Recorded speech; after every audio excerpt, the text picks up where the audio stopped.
Welcome to day 90 of 100 Days Heart Challenge. ৰাতিপুৱা সোনকালে শুই উঠি মৰ্ণিং ৱাকৰ বাবে গৈছিলোঁ। ইয়াৰ আগতে ফ্ৰী হেণ্ড এক্সাৰচাইজসমূহ অলপ সময় ভালদৰে কৰি ল'লোঁ চুকিডিং ফিল্ডৰ সন্মুখতে থকা শিশু উদ্যানখনত।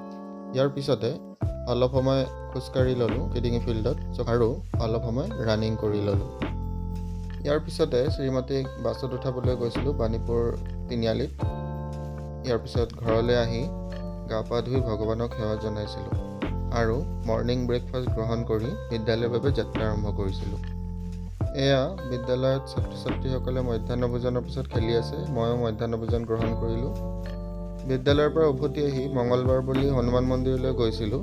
ইয়াৰ পিছত মাৰ্কেটলৈ গৈ বিদ্যালয়ৰ বাবে কম্পিউটাৰ এটা কিনা হ'ল গুণোৎসৱৰ ফাণ্ডৰ টকাৰে। সন্ধিয়া য়োগা ক্লাছলৈ গৈছিলোঁ। প্ৰায় এঘণ্টামান যোগাভ্যাস কৰি ঘৰলৈ উভতি আহি ভাগৱত গীতা পাঠ কৰিলোঁ। আজি অষ্টাদশ অধ্যায়ৰ 10টা শ্লোক পাঠ কৰিলোঁ।